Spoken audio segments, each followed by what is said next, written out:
یہ میری خوش قسمتی کہ میں حضور کا امت ہوں، ساری زندگی اس کا شکریہ ادا کرتا رہوں تو کہ شکر ادا۔ ہم حضور کے امتی، نبی انتظار کرتے رہے، نبی منتظر رہے۔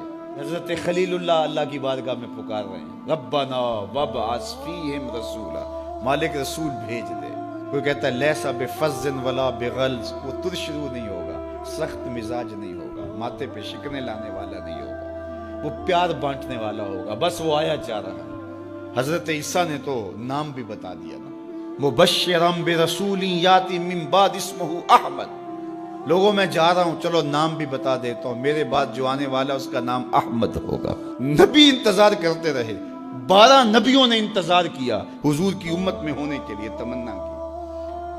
نستورہ راہب انتظار کرتا رہا، بحیرہ راہب انتظار کرتا رہا۔ شب ہجر کی سختیاں کوئی اس سے جا کے پوچھے، تیری راہ تکتے تکتے جسے صبح ہو گئی۔ زندگیاں گزار دی انہوں نے۔ سلمان فارسی کی کہانی سن لو، مجوسی کے بیٹے تھے، حق کی طلب میں نکلے، باپ نے گھر سے نکال دیا، ایک پادری کے پاس جا کے رکے، زندگی بھر اس کی نوکری کی۔ جب اس کا آخری وقت آیا، اس نے کہا میری تدفین کے بعد غموریا چلے جانا، وہاں کا پادری خدا رسیدہ ہے، تجھے اس سے کچھ مل جائے گا۔ کہتے میں وہاں سے غموریا آ گیا، پھر اس پادری کی ساری زندگی خدمت کی۔ جب وہ مرنے لگا تو اس نے کہا کوئی ایسا شخص نہیں ہے جس کے پاس اب میں تجھے بھیجوں، لیکن نبی آخر الزمان کے ظہور کے لمحے آ گئے، تو یہاں سے یثرب چلا جا، وہ اس نبی کی ہجرت گاہ ہوگی، تیری زندگی سنور جائے گی، تو نے بڑی محنت کی ہے، بڑی نوکری کی ہے میری۔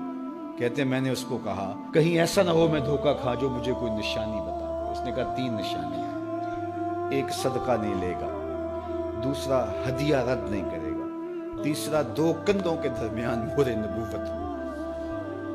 کہتے ہیں میں نے اس کی تدفین کی، یثرب کی جانب جاتے ہوئے ایک قافلے میں شامل ہو گیا، انہوں نے مجھے پکڑ کے اپنا غلام بنا لیا، لیکن میرے پہ مہربانی یہ کی کہ مجھے بیچا جا کے مدینے میں۔ ایک یہودی نے مجھے خرید لیا، میں اس کے باغ میں گوڈی کرتا تھا، کام کرتا تھا، کھجوریں توڑتا تھا، لیکن میں انتظار میں تھا کہ کبھی وہ نبی آخر الزمان آئے تو مجھے دید ہو، کبھی عرش پر، کبھی فرش پر، کبھی ان کے در، کبھی در بدر۔ غم عاشقی تیرا شکریہ، میں کہاں کہاں سے گزر گیا۔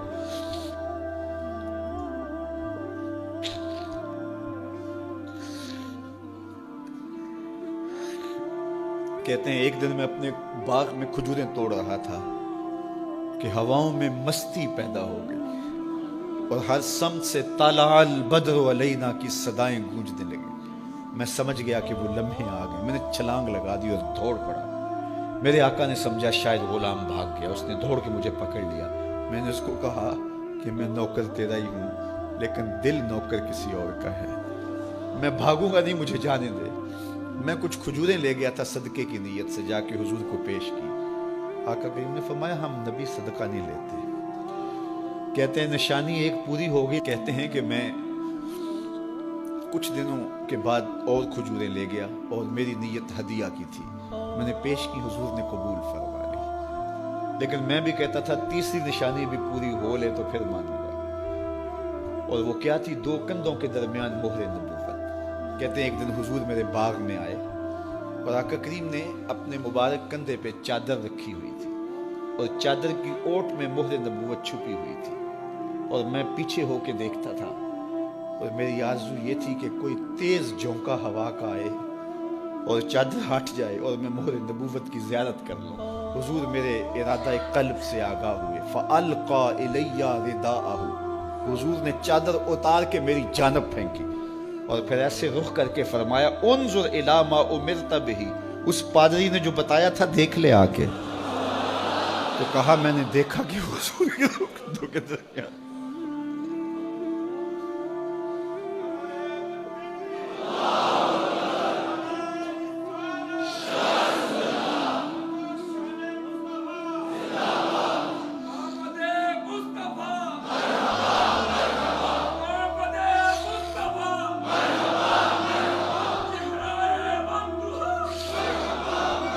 شب ہجر کی سختیاں کوئی اس سے جا کے پوچھے، تیری راہ تکتے تکتے جسے صبح ہو گئی۔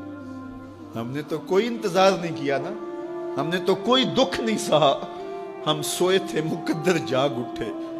ہمارے والد مسجد سے مولوی صاحب کو بلا لائے. انہوں نے کان میں آ کے کہا مبارک ہو تو حضور کا نوکر بن کے آ رہا. میرے والد گرامی ایک شعر جھوم کے پڑھا کرتے تھے, محمد جانے جانا ہے پیغمبر ہو تو ایسا ہو, رسولوں کی بشارت سے مبشر ہو تو ایسا ہو, امر توقیر کا سب کو موکر ہو تو ایسا ہو, کیا ہم کو غلام ان کا مقدر ہو تو ایسا ہو.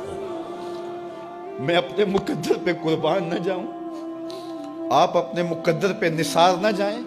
ہمیں وہ نبی ملا جو نبیوں کا نبی. بنو سعد کے مقدر بھی جاگ اٹھے.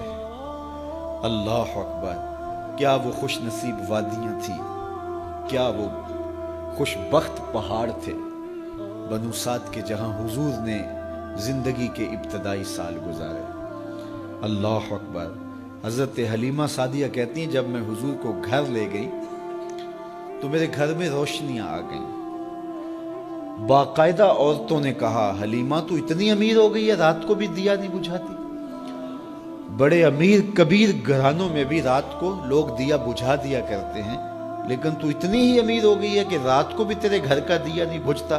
تو حلیمہ سعدیہ نے کہا آؤ میں تمہیں بتاؤں میرے گھر میں دیا کون سا روشن. باقاعدہ ہم جولیوں کو بلایا, پالنے میں حضور تھے, اشارہ کر کے کہا ما کننا نحتاج الی السراج من یوم اخذناہ, جب سے یہ پیارا گھر آیا ہے میں نے سارے دیے توڑ دیے.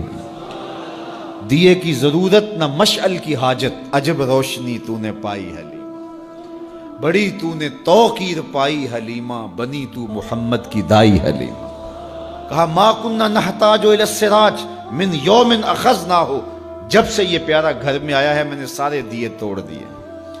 جہاں روشنی چاہیے ہوتی ہے حضور کو اٹھا کے اس کمرے میں لے جاتے ہیں, وہاں انوار پھیل جاتے ہیں, روشنیاں پھیل جاتی ہیں. کیسے اجالے پھیلے, کیسی روشنیاں پھیلے. حلیمہ دا چھپر کھجوری دے تھلے, حوراں وچھالے نوری مسلے, فرش تو عرش تک پہ گئی دہائی, حلیمہ نے لٹ لئی خدا دی خدائی.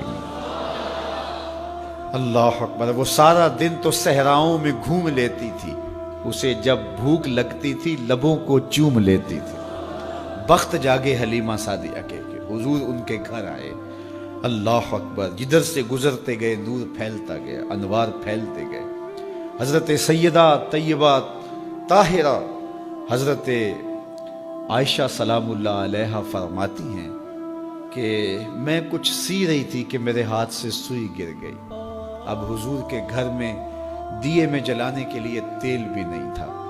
میں پریشان تھی, سوئی گر گئی. اتنے میں حضور تشریف لائے.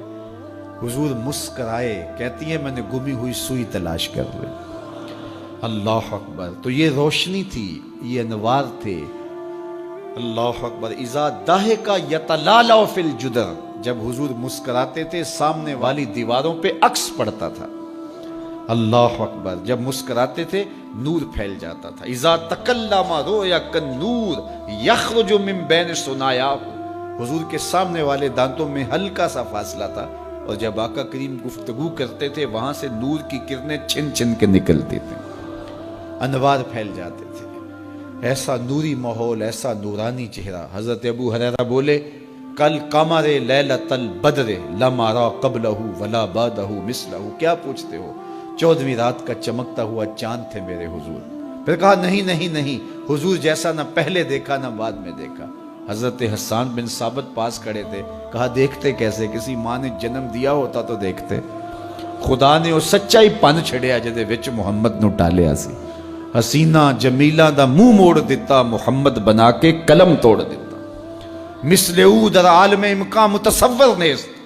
حضرت شیخ مجدد کہتے ہیں حضور کی مثل بزم عالم میں ممکن ہی نہیں ہے, ہو ہی نہیں سکتا.